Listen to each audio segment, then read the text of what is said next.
Good morning, नमस्कार। आप देख रहे हैं इंडिया डेली, आपके साथ मैं हूं मोनिका सिंह। और चलिए शुरुआत करते हैं बुलेटिन की। अमेरिका में राष्ट्रपति डोनाल्ड ट्रंप ने दावा किया है कि अमेरिका और ईरान के बीच लंबे समय से जारी तनाव को खत्म करने की दिशा में बड़ी सफलता मिली है। ट्रंप के मुताबिक दोनों पक्ष एक समझौते के फ्रेमवर्क पर सहमत हो गए हैं और डील पर हस्ताक्षर की प्रक्रिया आगे बढ़ चुकी है। फ्रांस में मीडिया से बातचीत के दौरान ट्रंप ने कहा कि हॉर्मुज़ स्ट्रेट आंशिक रूप से खुल चुका है और जहाजों की आवाजाही शुरू हो चुकी है। उन्होंने यह भी दावा किया कि शुक्रवार तक ये अहम समुद्री मार्ग पूरी तरह सामान्य हो सकता है। ट्रंप के अनुसार इस घटनाक्रम का असर वैश्विक बाजारों पर भी दिखाई दे रहा है, जहां तेल की कीमतों में नरमी और शेयर बाजारों में तेजी दर्ज की गई है। वहीं अमेरिकी अधिकारियों के हवाले से सामने आई इंफॉर्मेशन के मुताबिक अमेरिका और ईरान के बीच लगभग 4 महीने से जारी संघर्ष को समाप्त करने के लिए एक मेमोरेंडम ऑफ अंडरस्टैंडिंग यानी एमओयू पर सहमति बनी है। अधिकारियों का कहना है कि शुक्रवार को औपचारिक हस्ताक्षर कार्यक्रम आयोजित किया जा सकता है और इसके बाद हॉर्मुज़ स्ट्रेट में जहाजों की आवाजाही तेजी से बढ़ेगी। हॉर्मुज़ स्ट्रेट दुनिया के सबसे महत्वपूर्ण समुद्री व्यापार मार्गों में से एक है। वैश्विक तेल आपूर्ति का बड़ा हिस्सा इसी रास्ते से गुजरता है। ऐसे में इस मार्ग का खुलना न केवल अमेरिका और ईरान के लिए बल्कि पूरी दुनिया की अर्थव्यवस्था के लिए राहत भरी खबर माना जा रहा है। फिलहाल दुनिया की निगाहें शुक्रवार को होने वाले संभावित औपचारिक समझौते और उसके बाद क्षेत्र में बनने वाले नए समीकरणों पर टिकी हुई है।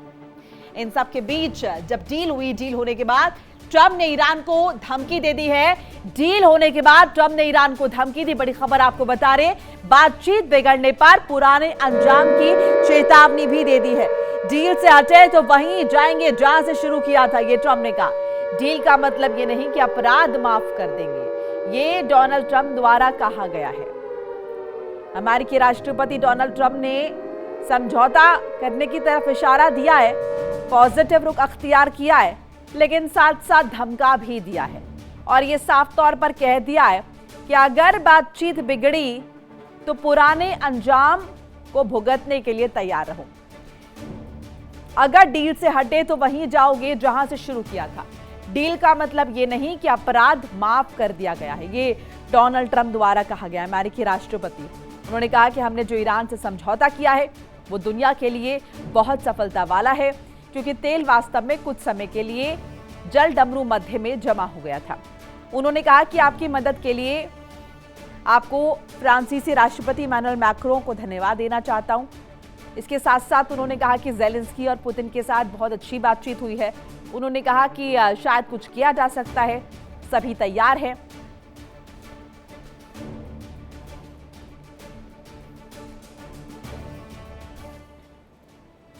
और वहीं यूएसए समझौते के बाद ईरान की चेतावनी भी सामने आई है। एमओयू का मतलब अपराधों को माफी नहीं है, ये ईरान की तरफ से कहा गया। विदेश मंत्रालय के प्रवक्ता इस्माइल बघाई का स्टेटमेंट, डील अपनी जगह है, गुनाह माफ नहीं होंगे, ये ईरान ने कहा। अब देखिए, एक तरफ डील की बात हो रही है, समझौते की बात हो रही है, दूसरी तरफ ये धमकाने का जो सिलसिला है ये नहीं थम रहा है। डोनाल्ड ट्रंप धमका रहे हैं कि डील अपनी जगह, गुनाह माफ नहीं होंगे। ईरान भी पीछे नहीं है, अपने स्टैंड पर कायम है।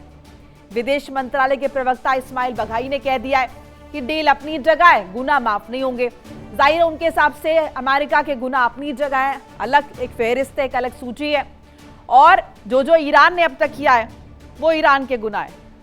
तो अपने आप को पाक साफ दिखाने की और दूसरे को दोषी बताने की जो ये कोशिश है ये जारी है। अब क्या इस तरह के स्टेटमेंट्स का इंपैक्ट होगा डील पर, यह भी देखना महत्वपूर्ण होगा, क्योंकि ये एटीट्यूड पिछली दफा भी जब फर्स्ट फेज की बातचीत हुई थी उसके बाद कहीं ना कहीं ये डील के विरुद्ध जाता हुआ नजर आ रहा था। बहरहाल मेरे साथ तमाम मेरे मेहमान जुड़ चुके हैं और मेरे कुलीग नासिर खान भी जुड़ रहे हैं। ग्रुप कैप्टन यूके देवनाथ हमारे साथ रिटायर्ड रक्षा विशेषज्ञ के तौर पर जुड़ रहे हैं। मनोज कुमार हमारे साथ है, भू राजनीतिक विश्लेषक हैं। रितेंद्र माथुर हैं, भू राजनीतिक विश्लेषक। आप सभी का स्वागत है। शुरुआत करते हैं नासिर के साथ। नासिर, डील अपनी जगह है और धमकाने की कोशिश, एक बार सिलसिला कहेंगे, वो अपनी जगह। डोनाल्ड ट्रंप ने कहा कि डील अपनी जगह, गुनाह माफ नहीं करें, और अगर डील नहीं होती, अगर बात नहीं मानता ईरान, तो फिर से अंजाम भुगतने के लिए तैयार है। अब ईरान ने भी कह दिया है कि भाई डील अपनी जगह है, लेकिन ऐसा नहीं कि अमेरिका के गुनाह माफ कर देंगे। अब क्या ये दोबारा से स्थिति को दोहराने के मूड में है क्या? फर्स्ट फेज में भी हमने देखा था, फर्स्ट फेज की बातचीत हुई, उसके बाद धमका रहे एक दूसरे को, और फिर सेकंड फेज की बातचीत होने में इतना लंबा वक्त लग गया। देखिए मोनिका, बिल्कुल फर्स्ट फेज और सेकंड फेज की जो बातचीत में इसमें आसमान जमीन का अंतर है। पहला फेज जो है उसमें पहले ही अटकलें लगाई जाती थी कि बातचीत फेल जो है वो हो सकती है, क्योंकि उस टाइम हमने देखा अमेरिका भी और डोनाल्ड ट्रंप भी जो है गुस्से में थे और ईरान भी जो है पूरा गुस्से में था। तब जो सिचुएशन थी वो कुछ और है, लेकिन आज अगर सिचुएशन देखिए, आज सिचुएशन कुछ और है। लेकिन आज भी अगर देखा जाएगा दोनों तरफ से जो है धमकियों का जो सिलसिला है वो बिल्कुल जारी है। लेकिन इस बार ये देखना जरूरी है कि इस बार जो डील हुई उसमें पहले भी ईरान जो है उन्होंने अनुमति जताई और डोनाल्ड ट्रंप ने भी जो है पहले अनुमति जताई कि दोनों जो है विलिंग है, दोनों साइन जो है करने वाले हैं। क्योंकि इससे पहले जितने भी हमने केसेस इसमें देखे, तब डोनाल्ड ट्रंप खाली जो है स्टेटमेंट दे रहा था, लेकिन उस पे ईरान जो है विलिंग देखने को नहीं मिला। ईरान की अनुमति कहीं देखने को नहीं मिली। लेकिन आज अगर देखा जाएगा, आज जो भी स्टेटमेंट सामने आई डील को लेकर, पीसफुल टॉक उसको लेकर, उस पे ईरान से शाना बशाना डोनाल्ड ट्रंप के साथ देखने को मिला। लेकिन अब कहीं ना कहीं अगर देखा जाएगा कि डोनाल्ड ट्रंप की तरफ से भी ये कहा गया है कि अगर डील से हटिए, ये वही बात है कि अगर डील से हटे तो आप वहीं के वहीं पहुंचोगे, यानी कि जो टर्म्स एंड कंडीशंस उस पे है जिसपे ईरान भी विलिंग है, तो ईरान ने सहमति जताई है और अमेरिका ने भी सहमति जताई है। अब ये बातें जो ये कही जा रही है दोनों तरफ से, इससे कहीं ना कहीं लगता है कि जो टर्म्स एंड कंडीशन इसमें होगी, मुमकिन है कि उसमें कहीं डोनाल्ड ट्रंप पीछे हटते हुए नजर तो नहीं आएंगे या ईरान पीछे नजर हटते हुए नहीं आएंगे। देखिए, एक बार डील हो गई, एक बार स्ट्रेट ऑफ हॉर्मुज खोला गया, इस बार ही जो जो तमाम टर्म्स एंड कंडीशन माने, उसके बाद जो है इन बातों का कोई वैल्यू है नहीं। ये बातें तो है बातों की तरह ही इनको लिया जाएगा। जैसे इससे पहले डोनाल्ड ट्रंप की स्टेटमेंट्स को लिया जाएगा, ऐसे ही इन धमकियों को भी लिया जाएगा। हाँ, लेकिन जो टर्म्स एंड कंडीशन है उस पर ये देखना बाकी है कि दोनों कंट्री, चाहे ईरान की बात करूं या अमेरिका की, यूएसए की बात करें, तो वो दोनों इन टर्म्स एंड कंडीशन में विलिंग होने चाहे स्टेट ऑफ हॉर्मुज को बिल्कुल लेकर है। नासिर, लेकिन स्टेटमेंट्स की वजह से स्थिति खराब पहले दफा भी हुई थी और ऐसे में कुछ भी हो सकता है। एक बार जरा एक स्टेटमेंट और डोनाल्ड ट्रंप का बता दें, अमेरिकी राष्ट्रपति डोनाल्ड ट्रंप का एक और बयान, ईरान को हर्जाना देने की खबर झूठी है, ये ट्रंप ने कहा, फेक न्यूज है ये। $300 मिलियन दिए जाने की चर्चा थी और डोनाल्ड ट्रंप ने कहा कि ये मेरे विरोधी इस तरह की खबर फैला रहे हैं, इसमें किसी भी तरह की सत्यता नहीं है, किसी भी तरह की सच्चाई नहीं है, ये खबर पूर्णतः झूठी है। देवनाथ जी, अब मुझे लगता है ये फेक न्यूज का सिलसिला जो है और ज्यादा बढ़ेगा, और इस खबर पर आपका क्या रिएक्शन है? ईरान को कॉम्पेंसेशन नहीं दे रहे हैं डोनाल्ड ट्रंप, या फिर ये $300 मिलियन ये जो एक आंकड़ा रखा गया है, ये पैसा नहीं दे रहे? हाँ मोनिका जी, डोनाल्ड ट्रंप एक बिजनेसमैन है और अपनी जेब से एक भी डॉलर एक्स्ट्रा नहीं खर्च करना चाहेंगे। अगर हम इनका एक पैरेलल देखें, जब इन्होंने गजा पीस प्लान बनाया था तो इन्होंने कहा कि $60 बिलियन खर्च किया जाएगा, और उन्होंने गजा पीस प्लान का जो चेयरमैन है वो खुद को आजीवन नियुक्त कर दिया, और वहां पर उन्होंने गल्फ कंट्रीज के जेब से वो $60 बिलियन निकालने की कोशिश की। उन्होंने सारे दुनिया के देशों को इनवाइट किया कि आके गजा का पीस प्लान ज्वाइन करो। डोनाल्ड ट्रंप ने तो वहां रिकंस्ट्रक्शन प्रोजेक्ट में, गजा पीस प्लान में पाकिस्तान को भी इनवाइट कर लिया, लेकिन शर्त थी कि जो भी कंट्री ज्वाइन करना चाहता है, पाकिस्तान भी, उनको एक कंट्रीब्यूशन देना पड़ेगा $1 बिलियन का। ये उनकी मानसिकता दिखाता है। देखिए, टिपिकल बिजनेसमैन है, काम जरूर करना चाहते हैं, लेकिन छुप छुप के दिली तमन्ना है कि काम जब हो तो अमेरिकन कंपनीज काम करें, यानी उनके खुद के ही जो फ्रेंड्स हैं, रिलेटिव्स हैं, उनकी कंपनियों को काम मिले। लेकिन पैसा कौन लगाएगा? मोनिका जी, आजकल एक बिजनेस मॉडल बहुत ही सक्सेसफुल है पिछले 10 साल से कि पैसा आप दूसरों से लीजिए। तो डोनाल्ड ट्रंप जो हैं, जब वो कहते हैं कि $300 बिलियन लगाया जाएगा, जाहिर बात है वो कह रहे हैं कि मैं नहीं लगाऊंगा।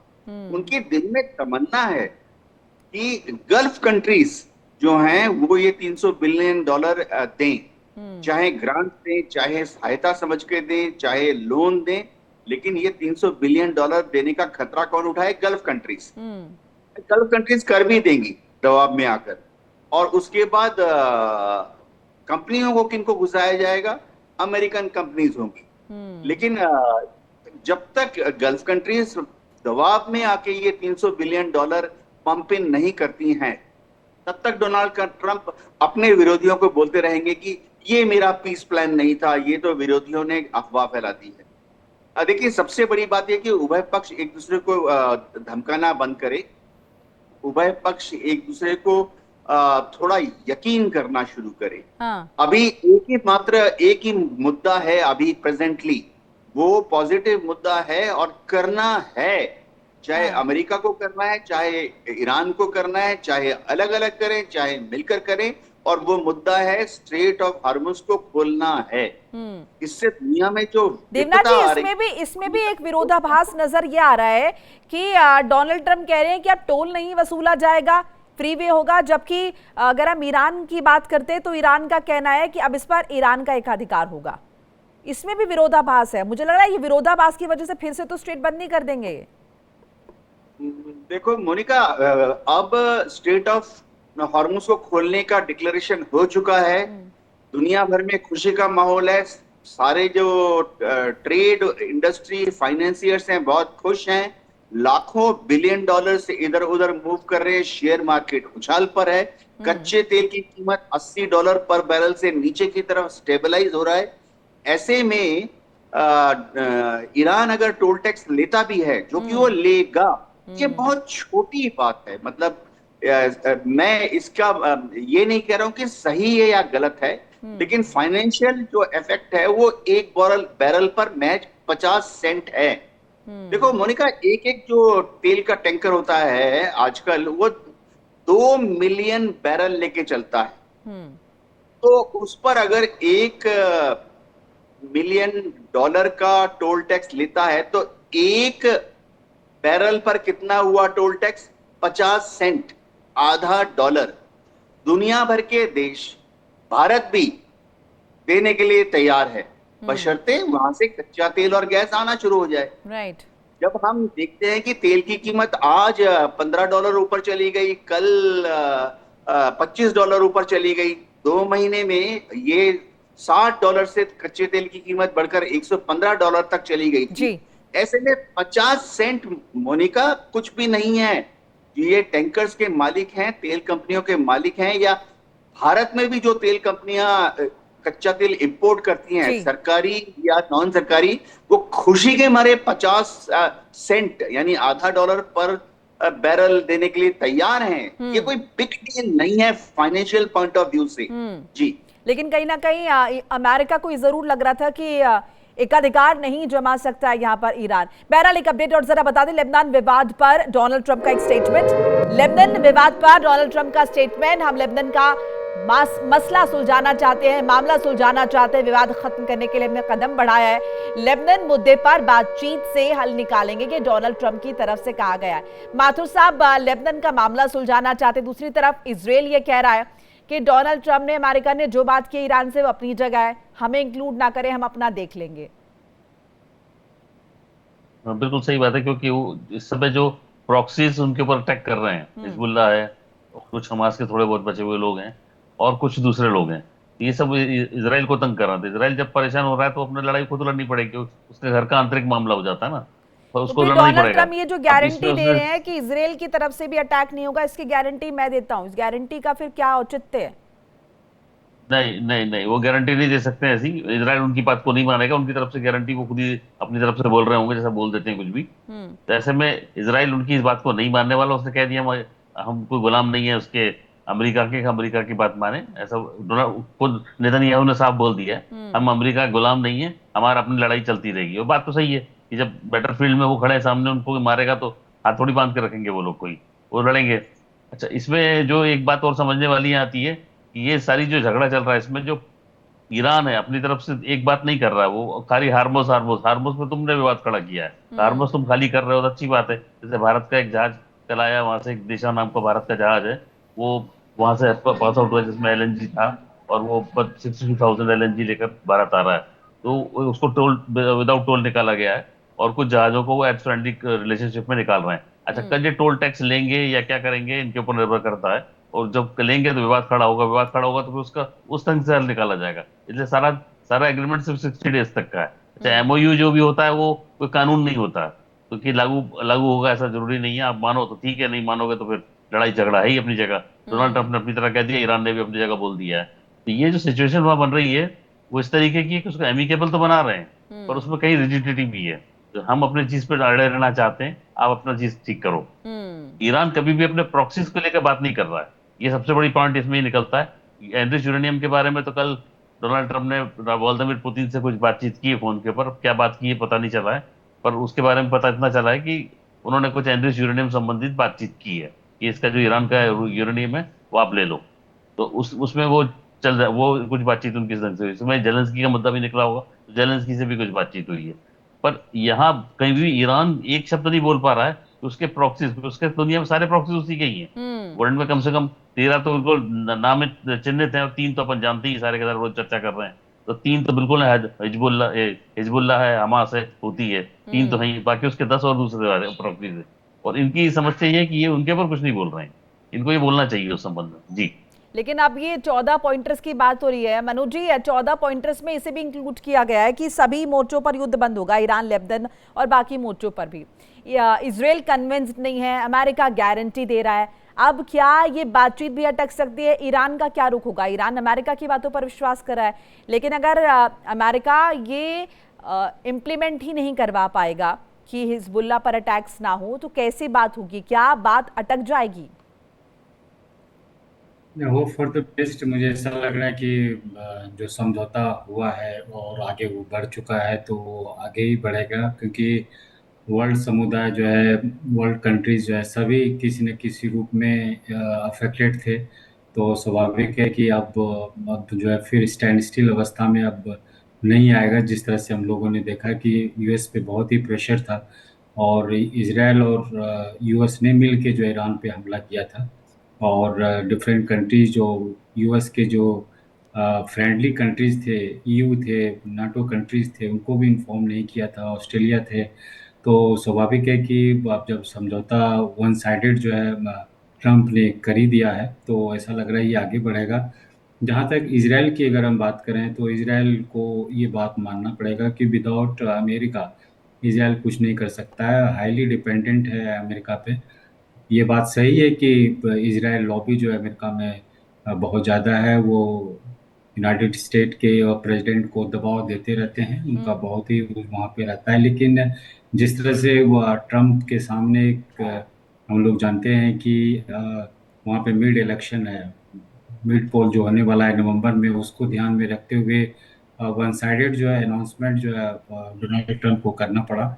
और एक ऐसा लग रहा है कि मजबूरी में ही करना पड़ा, क्योंकि शुरुआत से ही ऐसा लग रहा था कि डोनाल्ड ट्रंप को वन साइडेड और को करना ही पड़ेगा। क्योंकि वो अचीवमेंट की अगर हम बात करें तो अमेरिका को क्या अचीवमेंट हुआ अभी तक, तो ऐसा लग नहीं रहा है कि अमेरिका को कोई खास अचीवमेंट हुआ। क्योंकि शुरू से ही ईरान का ये मानना था कि हम न्यूक्लियर बम नहीं बनाएंगे। और जिस तरह से फरवरी 28 को लगभग जो अभी का समझौता है वो उस समय भी हो चुका था, लेकिन इसराइल के दबाव में आकर के अमेरिका ने हमला कर दिया ईरान पे।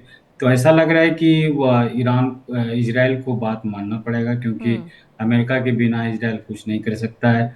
और इस डील में जिस तरह से ईरान का स्टेटमेंट आ रहा है कि लेबनान भी जो है इस डील का हिस्सा है और इसके बिना बात आगे नहीं बढ़ेगी, तो हम लोग आशा कर सकते हैं कि ये जो है इसी तरह का डील जो है ये कंटिन्यू रहेगा और इजराइल को पीछे हटना ही पड़ेगा। ठीक है देवनाथ जी, इस पर आपका क्या रुख है? इजराइल पीछे हट जाएगा? क्योंकि अभी तो बहुत अड़ेगे, नेतन्याहू भी कह रहे हैं, इजराइल की तरफ से स्टेटमेंट्स आ रहे हैं कि भाई हम तो अटैक्स करेंगे, और उनकी तो मंशा यही है ना, एक तो ग्रेटर इजराइल का सपना है, दूसरा हिजबुल्ला को उखाड़ फेंकना है। अब अमेरिका ईरान से डील कर रहा है, इसलिए वो इजराइल पर, माफ कीजिएगा, वो फिर उसके बाद हिजबुल्ला पर अटैक ना करे, ये कैसे हो पाएगा?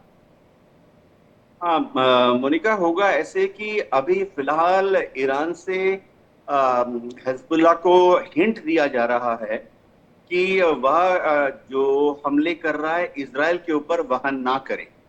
हाँ, हिजबुल्ला जो है वो जो आईडीएफ इजराइल की फौज जो लेबनान के अंदर घुसी हुई है जी। उन पर हमले करता है तो ईरान को ज्यादा कोई चिंता नहीं है, क्योंकि तब ईरान कहता है कि हिजबुल्लाह ने इजराइल पर हमला नहीं किया, हिजबुल्लाह ने सेल्फ डिफेंस में लेबनान को बचाने के लिए उन इजरायली टुकड़ियों पर हमला किया जो कि लेबनान के अंदर है। देखिए इंडिया डेली 24/7 अब आपके स्मार्ट टीवी पर। इंडिया डेली मौजूद है सभी डिजिटल प्लेटफॉर्म पर लाइव और लगातार। इंडिया डेली 24/7 हर दिन राष्ट्र को समर्पित।